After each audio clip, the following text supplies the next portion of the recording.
Chapter 31. Father, Koiik. Thud thud thud. Arosh sprinted forward. Muscles like writhing earthworms bulged and flexed. His calves, thick as lamp posts, pounded the ground as he charged. His enormous frame, reminiscent of a Ural mountain wild boar, moved with a shocking burst of speed. From the opposite side, an even larger orc responded with excitement. "My son, Koiik!" Boom boom boom. The older orc ran toward him. His muscles, as thick as coiled pythons, strained visibly. Legs thicker than utility poles struck the ground, sending up clouds of dust as a body as massive as a Tunguska nuclear bear barreled forward. They collided. Thud. The air molecules trapped between their massive forms seemed pitiful. But despite what appeared like an earth-shaking crash, Arosh and the older orc, clearly father and son, embraced fiercely, sharing a wild reunion. "You rascal Arosh, Koiik!" "Father, Koiik! Are you all right, Koiik?" "I'm fine." "Ugh, Koiik! That's a relief. But don't cry, my son, Koiik. Even now, father. Of course. You're already thin from hardship. If you cry carelessly, your nutrients will drain and your muscles will shrink, Koiik." Gasp. "Muscle loss, Koiik. As a warrior, that's the one thing you must avoid, isn't it, Koiik?" "Father, you're as wise as ever, Koiik." "Not wise, more like his brain is shaped like a dumbbell." Lloyd let out a deep sigh. The scene of the orc father and son reunion played out before him.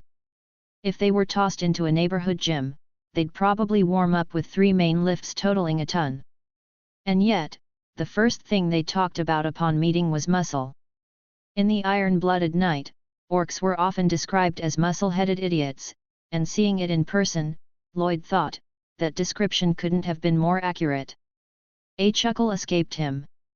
He remembered how this all started, back when he first set this plan into motion. "Do you think that plan will work?" "Yes, probably." Lloyd nodded. He picked up the kettle, tilting it to pour clear tea into the Baron's cup. "As I mentioned, Arosh fully trusts me. He sees me as his savior. Plus, I hear he's the son of the chieftain." "The son? Of the chieftain?" "Yes." Lloyd sipped his own tea, taking a moment to swallow. "I believe the chieftain will recognize his son's achievements. Because of the Queen Ant's head." "I see." "Yes, and I plan to ride that wave." Lloyd's scheme was to brand it as a joint effort, a collaborative hunt. He and Arosh together had taken down the Queen Ant, so he would ask to be recognized as a warrior, too. But will the chieftain accept you so easily? It won't be straightforward. We'll only know if we try. Still, the potential reward is too great to ignore. It was true. If Lloyd could be acknowledged as a warrior by the orc chieftain, he'd gain the assistance of 120 orc warriors as miners. Strong, brave orcs, tireless in their work, capable of extracting coal efficiently. They were worth 1,000 human miners. Plus, aside from food and shelter, labor costs would be minimal. We'd have premium labor for free. But won't it be dangerous? Going directly to an orc village sounds a bit. It's fine. Arosh, the chieftain's son, sees me as his savior. The Baron's face darkened. He disliked the idea of Lloyd putting himself in danger. Orcs were known for being violent and fierce. Venturing into their territory seemed reckless. He wanted to dissuade Lloyd if possible. Lloyd continued to persuade the hesitant Baron. It became a battle of wills between them. Of course, Lloyd emerged the victor. "Fine. But on one condition." "What is it?" "Take some soldiers with you. At least 30. The Baron insisted on this for safety. Lloyd agreed, viewing the soldiers as a just-in-case measure. "Understood. I'll bring 30 engineers along with Sir Ashrahan for added security." Preparations were made swiftly. Camping equipment and supplies were gathered, ready for departure the following morning. The Baron and his wife came out to the mansion's gate to see them off, showing genuine concern. A pang of guilt crossed Lloyd's mind, but he quickly dismissed it. Without him, these people would have met a tragic fate in the original storyline, dying shortly after losing everything. Then, we'll be off. With mixed emotions, Lloyd said his farewells. They set off, crossing the eastern mountains. Arosh proved to be an excellent warrior and guide. His knowledge of the terrain allowed them to avoid dangerous monster habitats. Thanks to him, they arrived at the orc village unscathed after 10 days. And finally, Koiik. Welcome. I am Akush, Arosh's father, Koiik. Lloyd found himself shaking hands with the chieftain, Akush, surrounded by hundreds of watching orcs. Yes, pleased to meet you. Arosh told me everything. You saved my son, Koiik. Yes, by chance. Good. Then you are also my savior, Koiik. And a warrior who hunted the queen ant alongside your son, no less. What, Koiik? Akush tilted his head in confusion. Lloyd glanced at Javier, signaling him. Javier unwrapped the bundle he was carrying on his back. A large, black, bulbous object, about the size of a gym ball, was revealed. The head of the queen ant. I kept it as a trophy. Koiik. Akush's large throat bobbed up and down. It wasn't just the chieftain who was shocked, the hundreds of orcs gathered were equally stunned. Koiik? What is that, Koiik? That's the biggest beast ant head I've ever seen, Koiik. It looks fierce, Koiik. It must be strong, Koiik. It looks delicious, Koiik. There's a feast here, Koiik. In a moment, the orc village erupted into admiration and chaos. This was the moment to seize. Lloyd couldn't let them regain their calm and think it through. He had to ride the wave while it was high. And so, he spoke quickly. I was exploring the anthill when I found the queen ant staggering. So, I managed to take her down. Nearby, I found an orc-made iron sword. An orc-made iron sword, Koiik. Yes. It was Arosh's. Lloyd's gaze shifted subtly to Arosh, who flared his nostrils with a proud snort. The savior's words are true, Koiik. Then you fought the queen ant, wore her down, and afterward, the savior finished her off, Koiik. Yes. We fought together, Koiik. Koiik. Chieftain Akush's heavy eyelids twitched. His deep green eyes darted between his son, Lloyd, and the queen ant's head. He recognized it instantly. It's real, Koiik. As a chieftain who had spent his life fighting beast ants, he knew their queens might better than anyone. But to think his son had hunted such a powerful foe. The chieftain's massive pectoral muscles quivered with emotion. My son, Koiik. Yes, Koiik. Congratulations. You are now a warrior. I, Akush, chieftain of the orcs, proclaim Arosh a warrior of the tribe, Koiik. Thank you, Koiik. Good. To celebrate, today is leg day, Koiik. A warrior's legs, Koiik. Upon the chieftain's declaration, Arosh dashed to one side of the village. There, he hefted a massive statue onto his shoulders. A statue that easily weighed half a ton and was gilded. And it wasn't the only thing. Around him, opulent objects were strewn about, repurposed as makeshift workout equipment. A chandelier used as a barbell weight. A beam studded with pearls as the bar. A treasure chest overflowing with gold coins turned into a solid kettlebell. Whoa, insane! Lloyd recalled the scenes from the Iron-Blooded Night that described how skilled and ruthless orc warriors were. Seeing it firsthand was even more shocking. Must be the accumulated spoils of decades of raids. But what do they do with gold and jewels? Sigh. Gold and jewels reduced to workout gear. Arosh, lifting the gilded statue while grunting, his massive thighs flexing like pythons. The chieftain's grin grew wider, watching his son. See that? Today is a joyous day, Koiik. The chieftain turned to Lloyd, resting a hand on his shoulder. Thank you, human. You not only saved my son but also showed courage by hunting the queen ant together, Koiik. Does this mean I'm recognized as a warrior? Lloyd asked bluntly.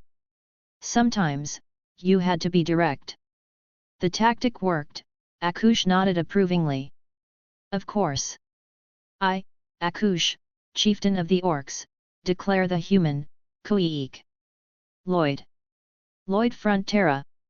The human Lloyd Frontera is an honored warrior of the tribe, Koiik. Finally, the chieftain's proclamation was made. The gathered orcs roared in approval. Then, as if it were obvious, Akush shouted. Our human savior is now a warrior. To celebrate, it's leg day for him too, Koiik. Excuse me. Wait. Did this mountain of muscle just say what I think he said? He doesn't really expect me to hoist that 500-kilogram statue and do squats, does he?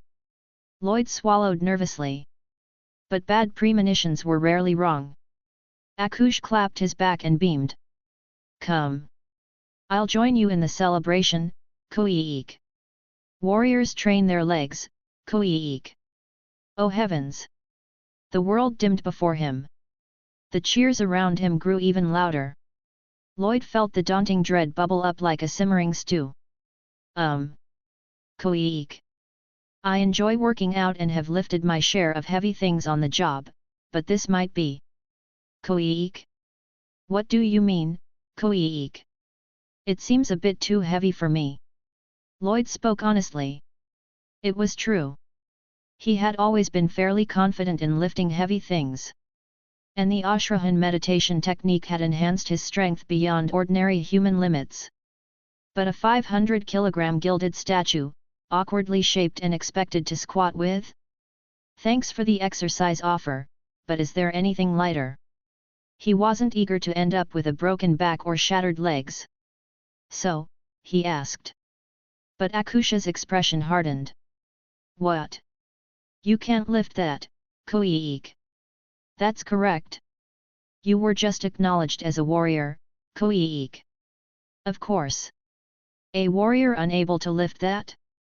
That's nonsense, Koiik. That's one of the lightest in the tribe. It's for young warriors warming up. If you can't lift that, you don't deserve to be called a warrior, Koiik.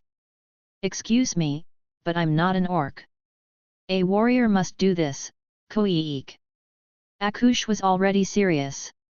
Lloyd's face turned grim. Damn. He thought things were going smoothly. Who knew leg day could ambush his plans? His mind raced. If I can't do this so-called leg workout, my warrior recognition is at risk. What now? Giving up would mean missing out on huge benefits. He could have 120 strong orc warriors as free laborers. He didn't want to give that up. But he also didn't want to pretend he could do something impossible and end up seriously hurt. I need a solution. Squats were out of the question. He needed to showcase a different skill.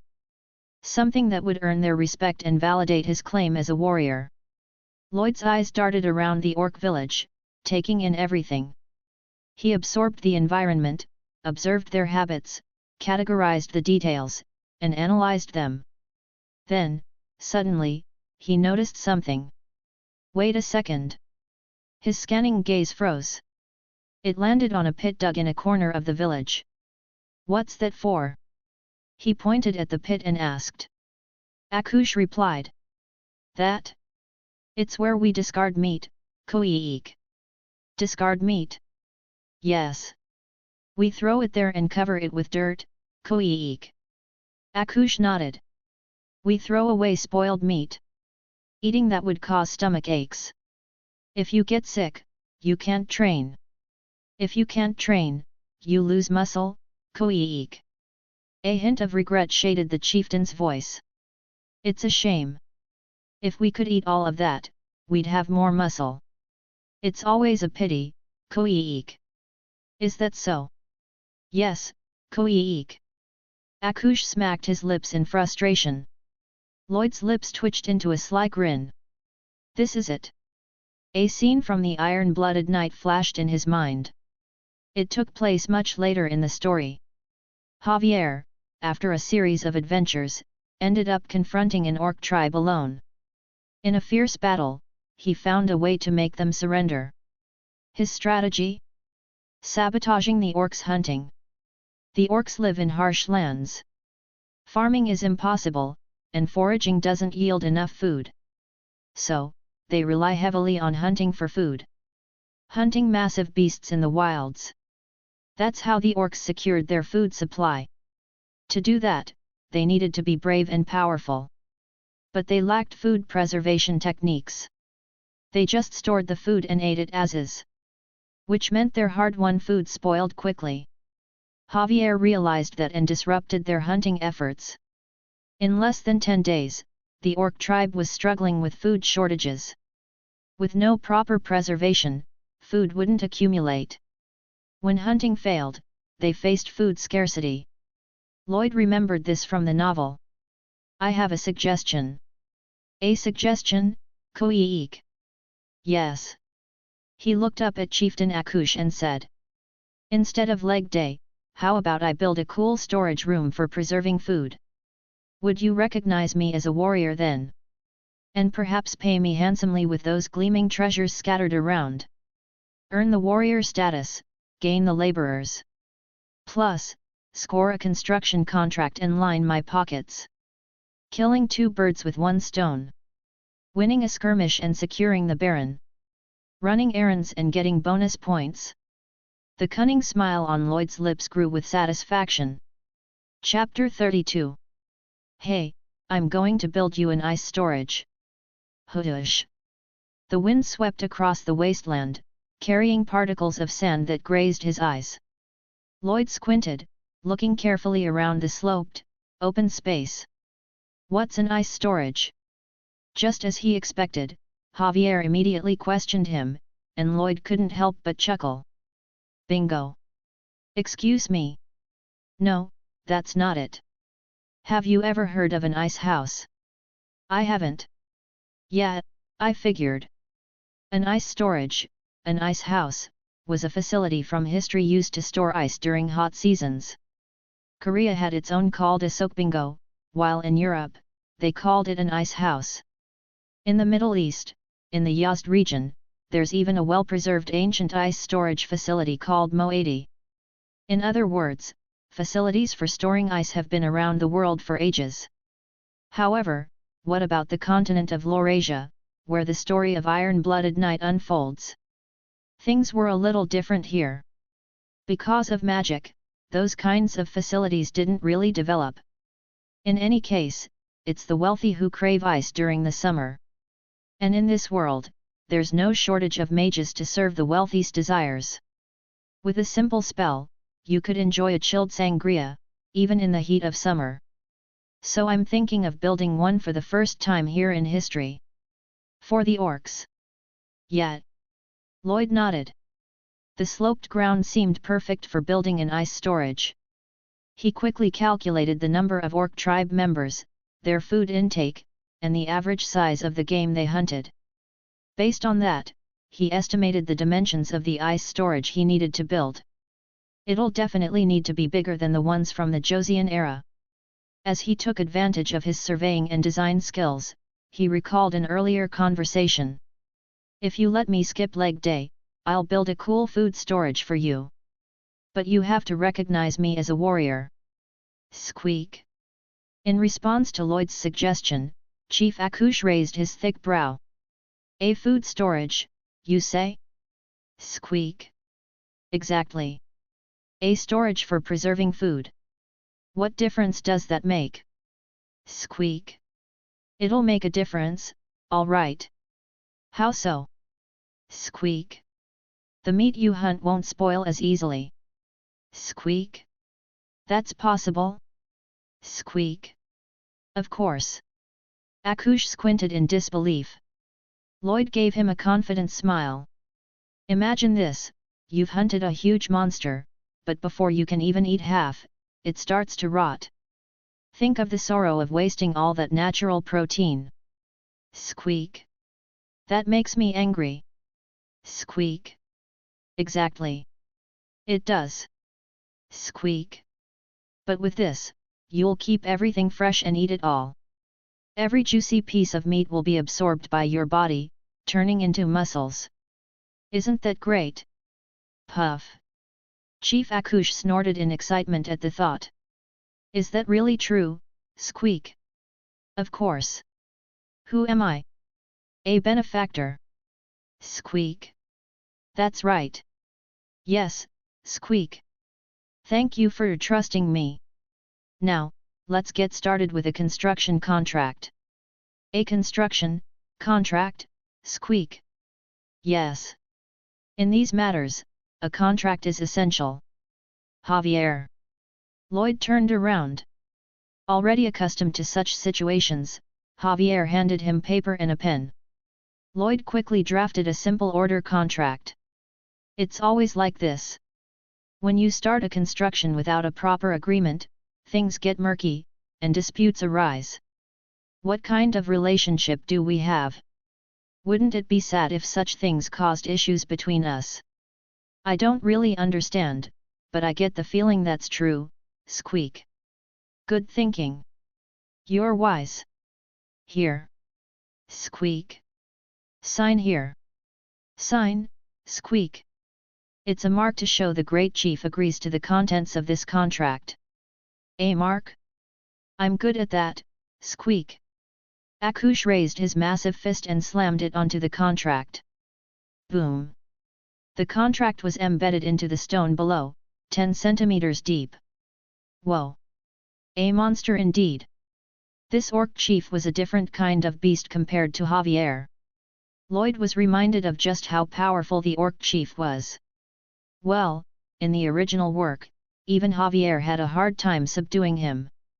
At that time, Javier had just reached the rank of sword master. This meant that the orc chief in front of him was somewhere between an advanced sword expert and a sword master. And that's purely from physical strength alone, he doesn't even use mana. The more he thought about it, the more terrifying the chief's power seemed. But there was no need to be afraid now. This muscular monster was on his side. Lloyd smiled. Thank you for your wise decision, Chief. Now, just trust me from here on out. Of course. I, Akush, trust you, human Lloyd. Squeak. Yes, leave it to me. Lloyd signed his name on the contract embedded in the stone. The contract's basic terms were as follows. 1. Lloyd Frontera will construct an ice storage for the Orc tribe. 2. The Orc tribe will recognize Lloyd Frontera as a warrior and pay him for the construction. 3. Payment for construction will be made in the form of the exercise equipment currently in use in the tribe. 4. In exchange, Lloyd Frontera will provide new equipment made of stone matching the weight of the items he receives. In other words, it was a win-win deal. No, not just win-win, it's beneficial for both parties. The equipment and gold coins the tribe used for exercise weren't really needed by the orcs. In exchange for those items, they'd get stone workout gear that was easier to use. Plus, they'd gain a giant refrigerator for food storage. So, I have to do this well to keep my trust intact. I'll place the entrance here. Lloyd muttered as he continued surveying, recalling the recent events. He planned to build the ice storage sincerely. Trust is everything in these matters. Underestimating the simplicity or appearance of a client could backfire later. Rushing the job to get a quick gain could lead to significant loss later, especially with a muscle-bound monster like this. Building trust here will be worth it in the long run. The Orc tribe was a formidable force. Each warrior possessed incredible combat abilities, and when war broke out, dozens of tribes would unite, forming a military force comparable to an elite national army. Scoring points with them is important. He might even gain RP, reputation points, from them. With that thought, Lloyd focused wholeheartedly on surveying and designing the ice storage. The entrance will face south, and the main room for ice and food storage will be in the cool north. He used the traditional Korean sokbingo as his model, recalling his experience from a college club that studied traditional architecture. But this area is very dry. The wasteland's dry conditions would make the ice storage even more efficient than its Korean counterparts. He carefully considered every element that would enhance the facility's function. First, the hot air needs to rise. The structure would be half buried underground, with the other half slightly raised above ground, topped with a rounded, arch-shaped ceiling to facilitate heat release. I'll add concave ridges to trap warm air and make ventilation points at each of these low points. For the entrance, he designed retaining walls to channel cool winter winds from the mountains into the storage area. After 4 days, the design was finally complete. All right, the blueprint is done. With his intermediate design skill, he produced a clean blueprint for construction. The next step was to secure construction materials. I can source the clay and limestone for waterproofing here. Rice husks, straw, and sawdust for insulation can be delivered from the estate. The grass layer for the top can be replaced with local thorny plants. The only issue left is granite.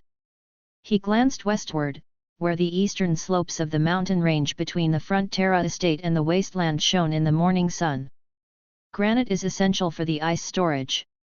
Granite was a hard, even textured rock that wouldn't twist or crack, perfect for long-lasting structures like ice storage facilities requiring insulation and waterproofing. But granite is tough to work with. Its hardness made it difficult to split in the desired shape. That's why old Korean statues are so rugged-looking. The Korean peninsula is full of granite, forcing ancestors to painstakingly carve it by hand, taking a lot of time and effort. Of course, Lloyd had no intention of doing that. He glanced back, calling to the silver-haired knight who silently followed. "Hey, Javier." "Yes, sir. I've got a question." "Go ahead." "You can cut stone with your sword, right?" "Yes." "How much?" "I've managed about a meter with a single strike." "A meter-wide rock?" "Yes." Javier nodded casually. It was astounding that he could split a massive boulder with a mere blade. But Lloyd scoffed. "Is that it? That's kind of weak. I thought you'd be slicing meters off with a single strike. Such a feat is beyond most sword masters." "Really?" "Yes." "Are you sure you're not just making excuses?" "No. Really?" "Yes. Truly." "Indeed." Javier's response was colder than usual, sensing that Lloyd was deliberately pressing him. "I'm not sure what you're getting at, but if you intend to abuse your position to make unreasonable demands, I must respectfully decline." "Oh, is that a strike?" "I simply mean to refuse an impossible request." "Is it really that impossible?" "Frankly?" "Yes." "Explain." "Right now, you're looking for stone to build this ice storage." "Right.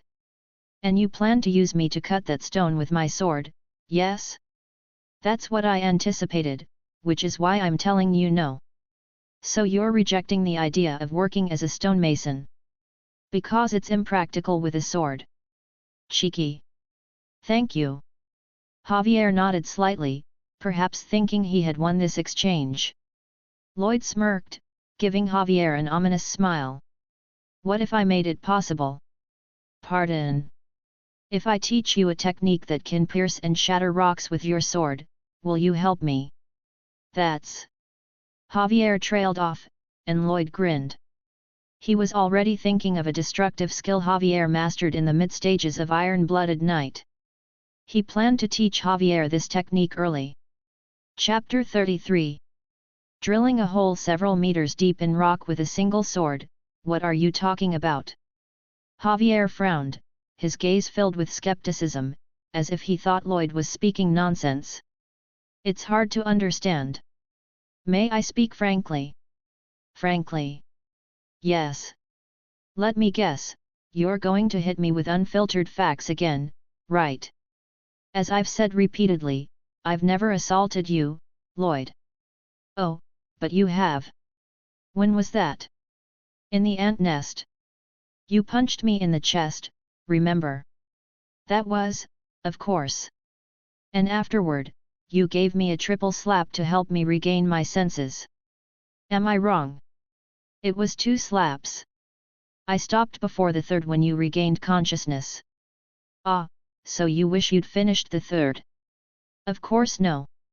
No, not at all. Anyway, back to the main point, speaking frankly, I've never heard of such a feat with a sword. Never. No. Even among sword masters. Really? Yes. It was true. Creating several meter-deep holes in rock with a sword, and then making it explode? Such a thing was unheard of. Even in the many stories of legendary sword masters, it was impossible. Even Sir Michael, the founding king known as one of the strongest in history despite his slow development, couldn't do it. His sword aura was recorded to reach about 1 meter. At best, it extended a little beyond the length of the sword. The sword aura, a technique that channels highly concentrated mana into a sword, is symbolic of a sword master's power. But even this destructive skill had its limitations, it could only reach as far as the blade itself. Ultimately, a sword is a close-range weapon. Regardless of its destructive power, a sword had to make direct contact to be effective. Unlike a mage's spells that could strike from afar, this was the sword master's unique trait, and his weakness. Yet you're disregarding all of that, Lord Lloyd, claiming to teach me an imaginary technique that doesn't even exist. It sounds as if you think I'm insane. Yes. Javier nodded without hesitation. That's exactly it. This sounds like the nonsense of a madman. Oh, look at you, taking this opportunity to dig in. Dig in? What does that mean? Forget it. Anyway. Lloyd chuckled. What would you do if I actually taught you such a technique? Do you truly believe it's possible? Of course. Now answer. If your boast proves true, Javier's expression turned serious. I'll gladly follow your instructions. Really? You'll do whatever I tell you? Of course. Javier nodded. If Lloyd's claim was genuine, he would lose nothing by agreeing. Still, he assumed this was just an empty boast. Great. We have a deal. Lloyd placed his hand on Javier's shoulder and spoke casually, draw your sword, rotate your mana circles to maximum, and forcefully overlap 2 circles until they collide. Pardon. Oh, and don't involve the other circles in the collision. Keep one protecting your heart, otherwise, the shock might send it spiraling, and that'd be the end of you. What are you even saying? Just try it. Here, right now. Yes. Lloyd nodded, and Javier felt bewildered. Is that even possible? This was a fundamental breach of his understanding. Even with the Ashrahan heart technique, which was practically a part of him, he had never considered such an approach. Mana circles gain a kind of repulsive force as they spin faster, like magnets pushing each other apart. And yet, Lloyd was telling him to forcefully collide them. Don't worry. Just make sure your heart is shielded by the other circle. Lloyd's casual tone only made it harder to trust him. What Javier didn't know was that his future self in another space and time, the iron-blooded knight, would invent this very technique. It was one of the skills that would make him the strongest knight in Laurasia's history. Of course, that's far off in the original timeline. Lloyd recalled the events in the story. The technique was called confined blasting. At that time, Javier had just become a sword master and achieved the 4th mana circle. But even with the combined power of a sword master and the quadra circle, he reached a limit against a formidable barrier. The Wall of Namaran. This wickedly fortified wall held back thousands of refugees. No amount of sword aura or amplified mana from the quadra circle could shatter it. As time ticked away, Javier struggled in vain until the final hour of destiny arrived. In a desperate attempt, he unwittingly collided two of his mana circles, a moment that shattered the wall with an unimaginable force. After that, confined blasting became his signature move, alongside the Ashrahan heart technique. Lloyd felt a strange sense of satisfaction knowing he was teaching it to Javier now. If I reach the triple circle someday, I'll have to learn it too. For Lloyd, though, it wasn't possible yet. To safely execute the technique, a third circle was needed to protect his heart, meaning confined blasting was achievable only after mastering the triple circle. It won't be easy, even with the triple circle, but... Lloyd chuckled. You're still hesitating. You don't trust me. Are you scared? Of course not. But... I'd like a promise from you. A promise? Yes, if this new technique you're teaching me is a lie, or a cruel prank, then... If it's a prank, then you'll have to provide free and unlimited lullaby services. What the? It was a bold proposition, but it made it clear how much Javier valued the lullabies. So, you've become dependent on my lullabies. Javier's shoulder twitched slightly, and Lloyd continued. What will you do if it's obvious? You're reading too much into this. Oh really? Then why don't you look me straight in the eye? I've never avoided your gaze, Lord Lloyd. Is my eye on my nose? All right, fine. I promise. Do you mean it? Yes. If I'm lying or playing a prank, you get unlimited lullaby services for free.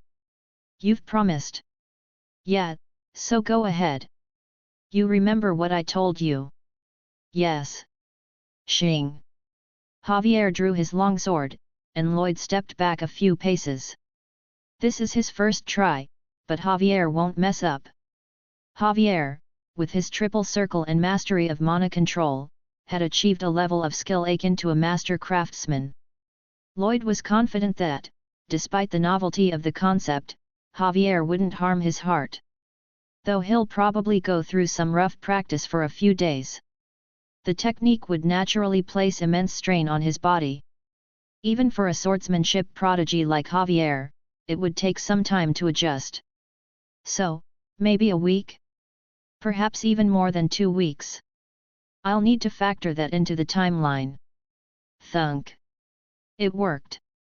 Lloyd was speechless, staring at Javier in shock.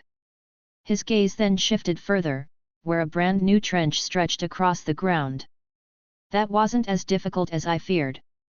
A trench, a full 10 meters long, was carved into the ground, not just scratched on the surface, but with a full internal explosion. Javier. Yes, Lord Lloyd.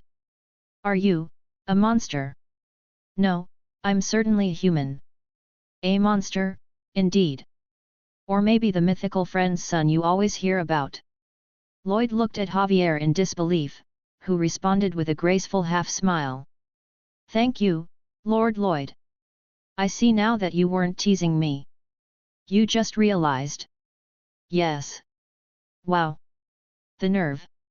It was unavoidable. It was a concept I'd never imagined before. So, do you believe me now? Yes, but... But? What now? I'm curious as to how you came up with such a precise technique. Why? Can't I think of things like this? No, it's not that, but... Javier trailed off, and Lloyd straightened up, determined. Fine. Keep your promise. Now you understand I'm serious, right? Yes. Then you'll follow orders without question. Gladly, whatever the task.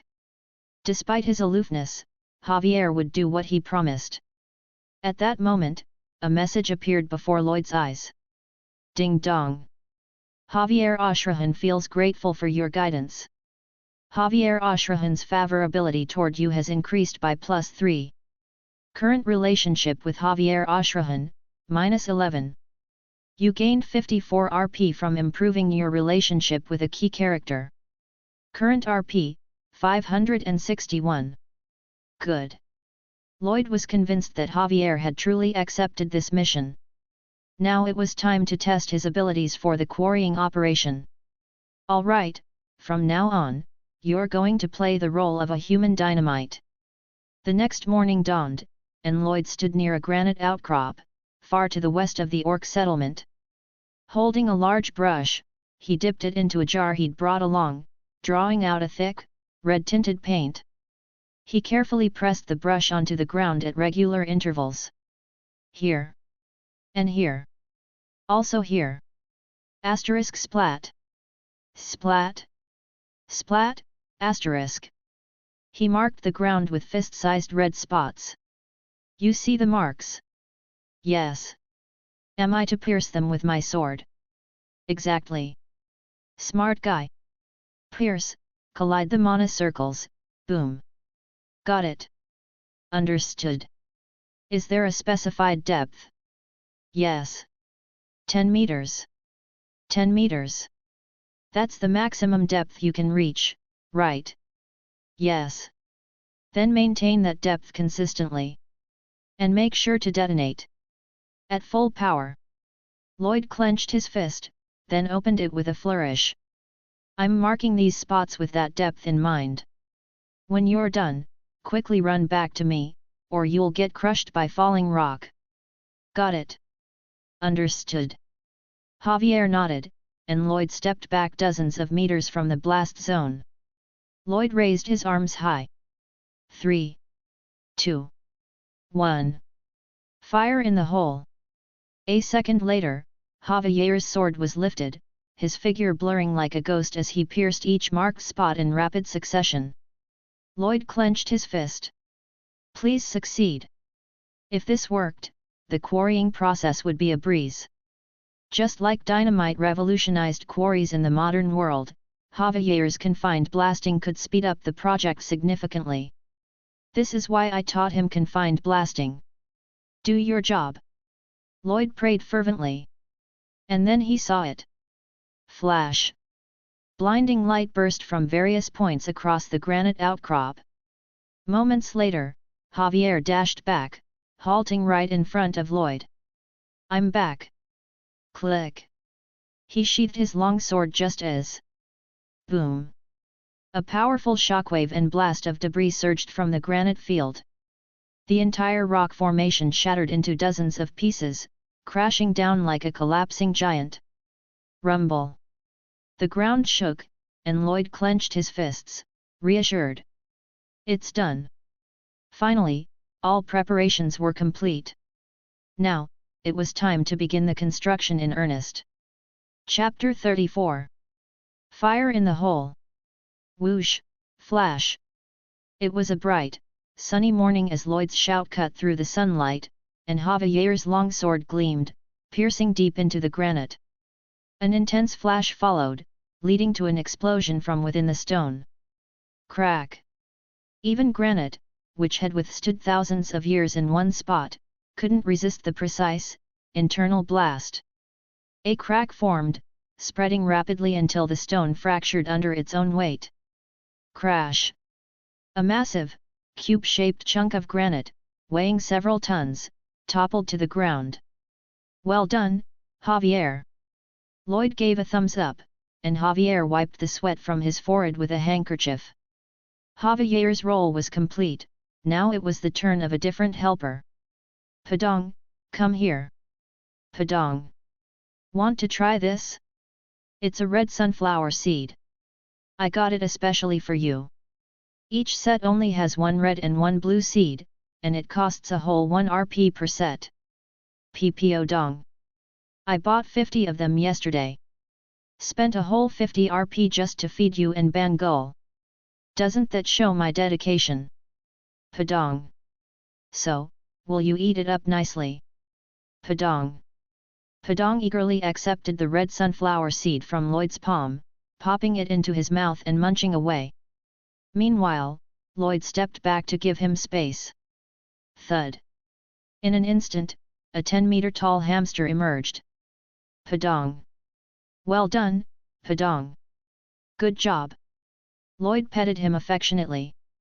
Can you carry that for me? He pointed at the massive granite block. Could you take it to the orc village? Do you think you can manage? Padang. Padang enthusiastically nodded his large, round head. He waddled over to the granite block, shook his plump behind, stretched out his little hands, and opened his even smaller mouth. With a bit of effort, he stuffed the granite into his cheek. Asterisk puff. Puff, asterisk. One of Padang's cheeks puffed out into a perfect cube shape. Nice work, Padang. Can you take this one too? Puff. The other cheek filled up, also in a cube shape. Lloyd climbed onto Padang's back. All right, let's go. Even with several tons of granite in his cheeks, Padang strode toward the orc village as steadily as a dump truck.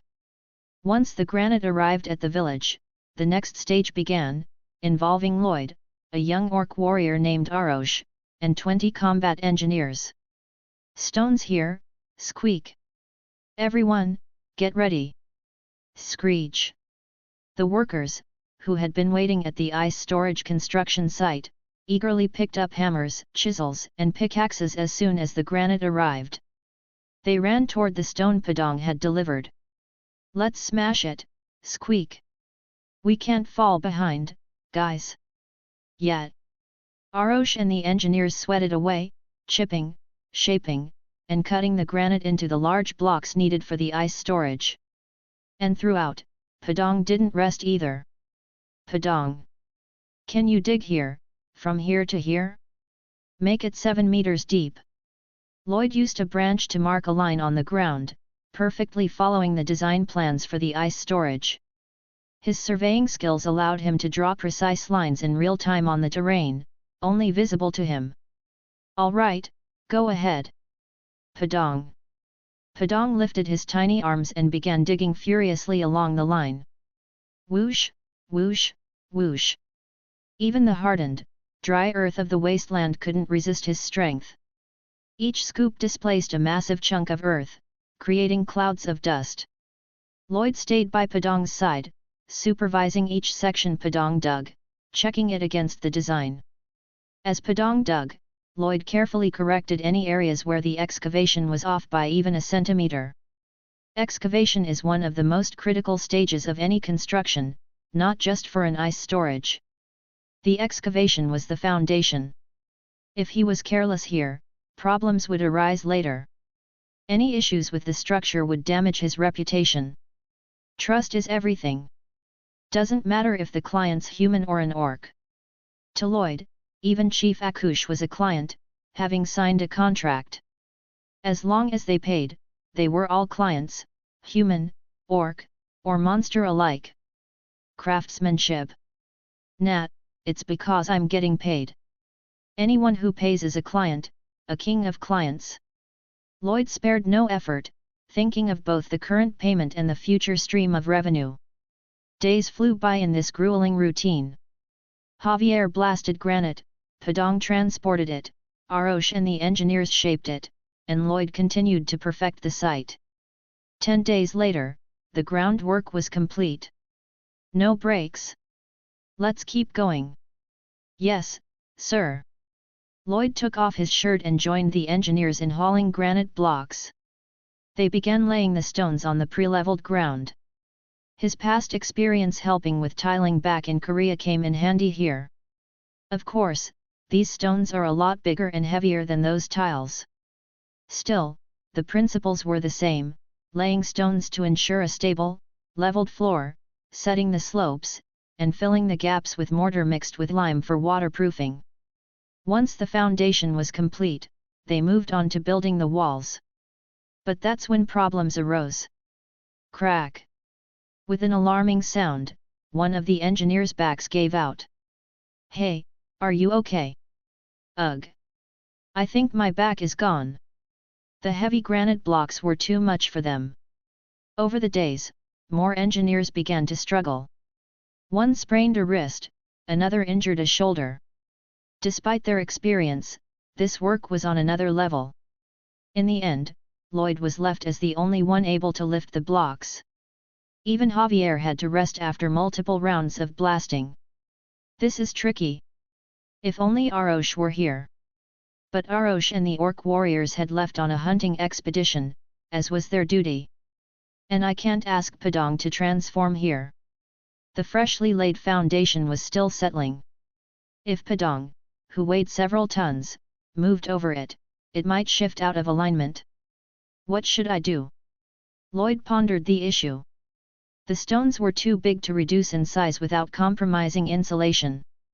Waiting until the foundation settles to use Padang might be the safest bet.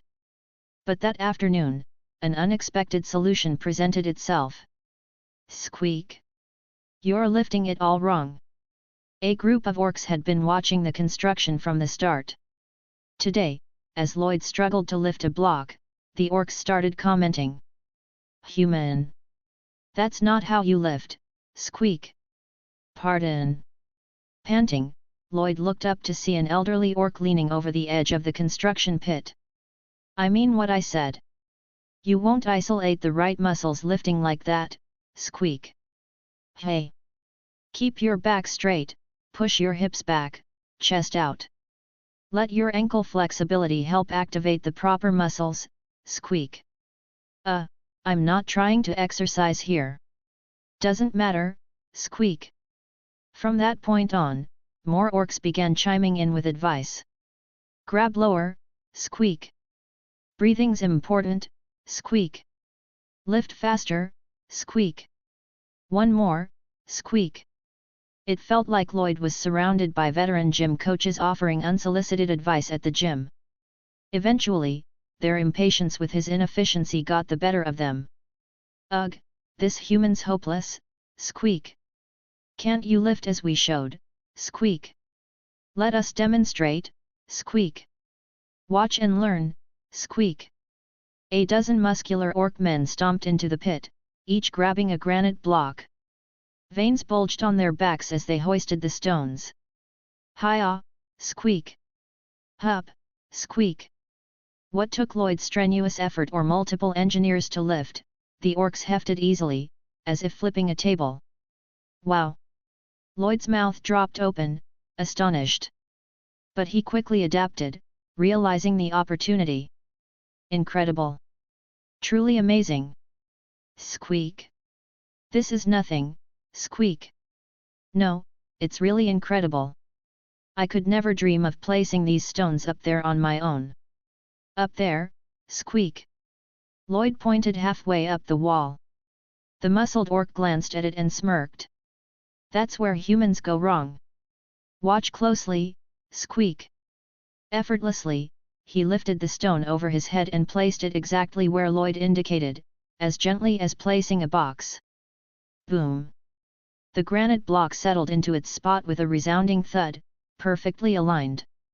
This is it. Lloyd clenched his fist discreetly in triumph, grabbing another block and pretending to struggle. Ugh, this is too hard for me. Tisk! Step aside, human. We'll show you how it's done, Squeak! Asterisk thunk! Boom! Asterisk! One by one, the massive stones were lifted and set into place. Throughout, Lloyd played up his fatigue, milking the orcs' sympathy. His over-the-top expressions, worthy of an acting award, stirred their concern. Every time he groaned, another orc stepped in, muscles bulging with determination, eager to show him the correct way to lift. With their help, they finished the walls of the ice storage in less than a day. And the work didn't stop there.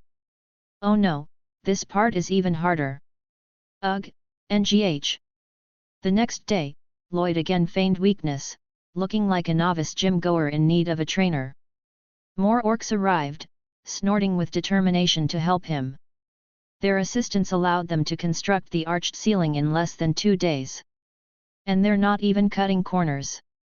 Each orc handled the stones with the precision of a crane, positioning even the heaviest pieces perfectly.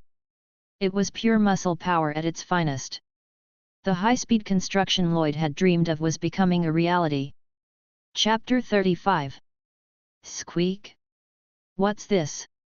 Don't tell me, is this the ice storage already finished, squeak. Orc warrior Arosh had always been a warrior through and through.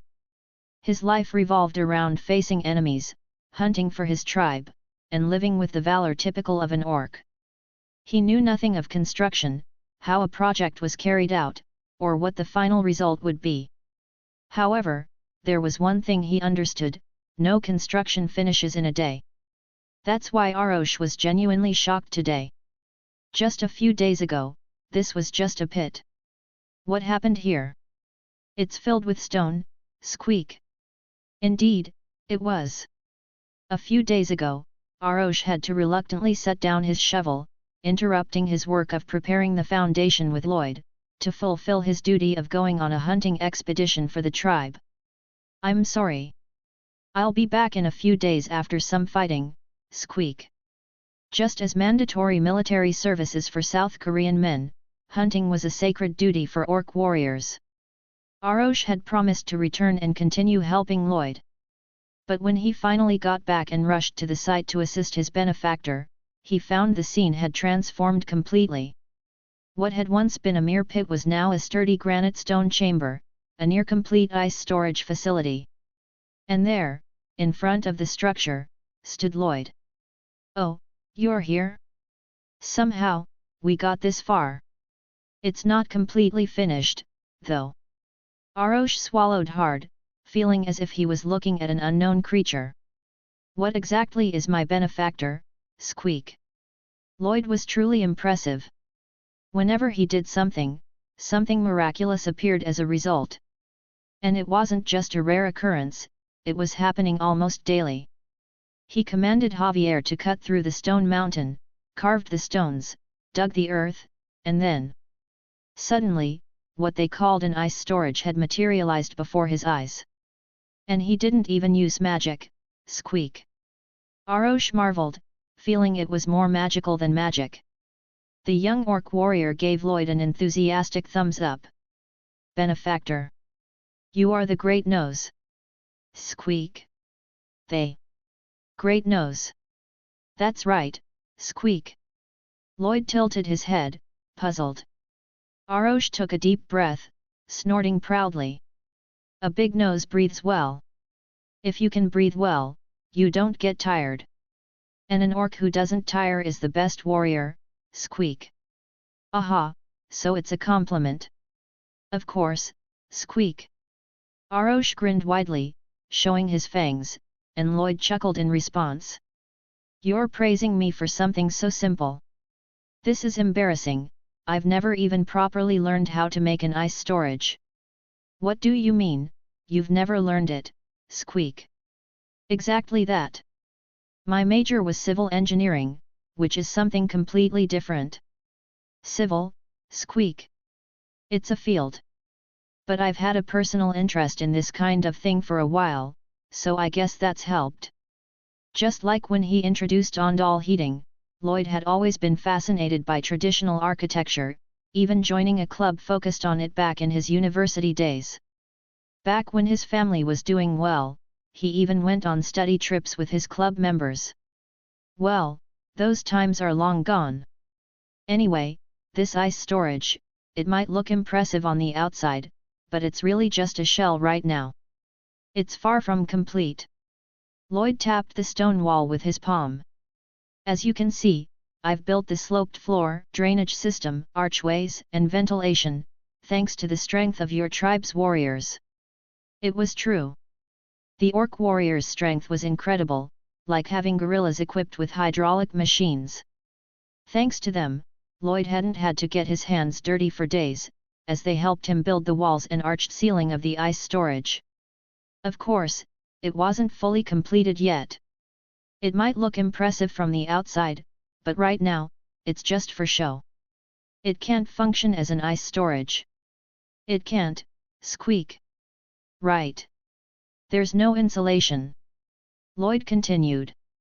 "I made the granite blocks as thick as possible, but even so, without insulation, the ground's heat would seep in during summer. We need insulation to block external heat. So, where do we get this insulation, squeak?" "No need to get it." "No need, squeak." "Yab." We just have to wait. I already sent 10 soldiers back to our estate to bring the insulation materials. This had been arranged before the first blasting operation with Javier. Lloyd had selected 10 strong soldiers from the engineering corps and sent them back to Frontera Barony to retrieve the materials needed for insulation. They're things you can't find around here. I'm talking about rice husks, straw, and sawdust. It was true. The orc village lay in a wasteland, far removed from agriculture. So procuring agricultural byproducts like rice husks and straw was impossible here. They've been gone for a while now, so they should be back in a few days. But even as the days passed, 1, 2, 3, then 5, and even 10 days, no sign of the soldiers returning appeared. That's strange. While biding his time in the orc village, occasionally joking around with Javier, Lloyd kept glancing toward the west, growing increasingly suspicious. At the latest, they should have been back yesterday. Having crossed the eastern mountain range himself, Lloyd had estimated the time it would take the soldiers to get to the estate, collect the materials, and return. At worst, they should have been back by now. Hey, Javier! Lounging in his tent and idly swinging his legs, Lloyd spoke up. A quick response came. You called? Yep. I called to give you another job. What do you need? Go take a look at the mountains. A reconnaissance? Yes. No more explanation was necessary, Javier understood. He knew what Lloyd was waiting for and what might be troubling him. A welcoming reconnaissance, I suppose. Looks like it. If they haven't returned, something might have happened. Lloyd had set a deadline in his mind, which accounted for the soldiers' endurance and the weight of the materials, as well as delays from the rough terrain. It was a generous calculation. And yet, there's no sign of them. It's either one of two things: something happened, or they're slacking off. Understood. I'll search the route we took over the mountains last time. Be careful, and bring back a snack on your way. Excuse me. Nothing. Just go. Javier sighed quietly in response, then packed his bag, readied his gear, and left the tent. As he was about to exit, he paused and turned, giving Lloyd a cool, distant look and a curt response. Same to you. Hey. Lloyd didn't get a chance to retort as Javier exited the tent with swift finality. Hat. Lloyd chuckled, but it didn't last long. I hope nothing's wrong. A sense of unease kept gnawing at him. 3 days later, his unease became a reality. I found this. Returning after 3 days, Javier held up a worn glove. Lloyd immediately recognized it. This is from our estate. It was the very type of work glove he had issued to the engineering soldiers himself. His face hardened as he asked, Where did you find this? In a ravine on the eastern slope of the mountain range. It's marked as the Fleja Gorge on the kingdom's maps, and I found it 2 days ago. Go on. I initially focused my search along the path we previously took over the mountains, thinking I might encounter the soldiers if they were running late. However, I didn't find them, nor any traces, up to Pano Peak and Pisano Peak. This told me one thing. That there's no chance they're just slacking off. Yes. At that point, I assumed they'd run into trouble. Following that assumption, I found this glove and scattered straw in Fleja Gorge. And then, small traces of straw continued down the path. Following those traces led me to a large cave. Fleja Gorge, a cave, hey? Did you go inside? Yes. And Javier rolled up his left sleeve, exposing his arm. There, a harsh burn scar marred his otherwise pale skin. This happened. A magic circle activated the moment I stepped into the cave. Are you okay? Yes, it's just a scratch. It looks more like a burn than a scratch. Indeed, the wound was severe, appearing both red and blue as if it combined a burn with frostbite. It seems to be some sort of curse magic. Thankfully, I avoided a direct hit. It's really nothing. The wound didn't penetrate to the muscle. With regular mana treatment, it should heal completely in a few days. Well, that's a relief, but... Yes, but I'm worried about the soldiers. Javier's normally calm expression darkened when he mentioned the soldiers. The straw traces continued into the cave, suggesting that the soldiers were taken inside. It seems so. Javier lowered his head slightly. After being hit by the magic circle, I tried entering several times. But it was impossible. I apologize. No need to apologize. It wasn't Javier's fault. The fact he managed to escape with only minor injuries was a testament to his skill. Still, as a knight, I'm responsible for both commanding and protecting our soldiers. The fact that I couldn't save them due to my lack of ability. Please, give me another chance. Javier's tone was resolute. I'll return to the estate, gather reinforcements, and launch an assault on the cave.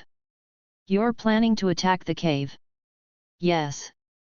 Given the complexity of the curse, it's likely a high-level dark sorcerer resides there. They likely kidnapped our soldiers for some vile purpose. So, time is of the essence. Exactly. The longer they're in the hands of a dark sorcerer, the greater the danger they face. In that case, let's go right now. Lloyd declared it so casually it sounded like he was suggesting a trip to a convenience store. Javier's eyes widened. Excuse me? Yes. You said our men are in danger and my valuable materials are in enemy hands.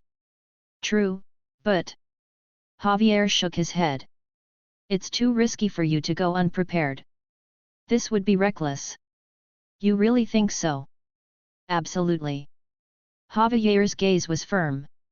I myself was severely injured by the magic circle. Given your lack of strength, it would be reckless to even attempt it. And we don't know what kind of trap the dark sorcerer might have laid.